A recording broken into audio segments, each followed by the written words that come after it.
D'après toi, notre cerveau peut stocker combien de gigas de données? 100 gigas? C'est plus. 1000 gigas? C'est plus. 10 000 gigas?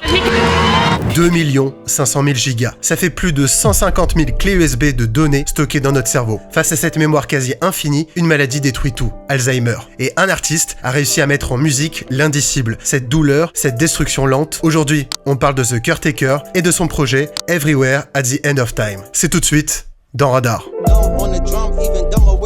James Leyland Kirby, alias The Caretaker, littéralement le gardien, est un artiste anglais majeur d'un style de musique peu connu, l'anthologie. Pour résumer, The Caretaker produit une musique qui fait le lien entre notre rapport à la mémoire et au passé. Derrière quelque chose de très abstrait, il va, à partir de 2016, lancer le projet de sa vie, Everywhere at the End of Time. Il va s'étaler jusqu'en 2019 autour d'une idée, comment mettre en musique une maladie mystérieuse qui détruit à petit feu notre mémoire. Everywhere at the End of Time, c'est près de 50 titres, plus de 6 heures de musique, concentrées autour d'un seul sujet, notre mémoire qui se détériore au fil des musiques. The Caretaker a choisi de diviser cette maladie en 6 stades, illustrés par Evan Seal, en faisant évoluer le son, les textures et la forme de cette mémoire. Au début, tout va bien.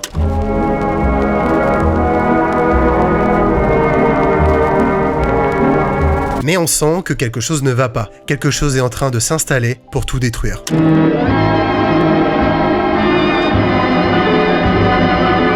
Cette chose ne va pas simplement détruire la mémoire de son sujet, mais va aller beaucoup plus loin.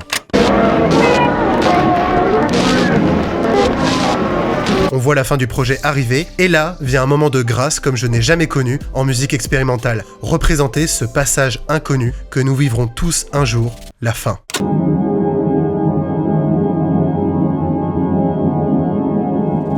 Everywhere at the End of Time n'est pas un projet qui s'écoute, ni même qu'on peut appréhender comme n'importe quel autre projet expérimental. Nous nous nourrissons de notre présent avec une mémoire en constante évolution, faite d'odeurs, de couleurs, de sensations, qui se diluent avec le temps qui passe. Alors que ça vous touche ou pas, allez découvrir le projet de The Caretaker pour explorer un univers encore peu connu du grand public. La maladie d'Alzheimer est encore peu connue. Si vous avez besoin de renseignements ou d'aide, n'hésitez pas à vous adresser à Fondation Recherche Alzheimer ou même à donner un don à la recherche. Chaque euro compte. Je vous ai mis les liens en bio. N'hésitez pas aussi à aller voir le format long qu'a réalisé Feldup il y a plusieurs années sur le sujet. Dans tous les cas, n'hésitez pas à vous abonner à la chaîne, à liker, à commenter, à partager. On se retrouve pour une prochaine. Merci encore.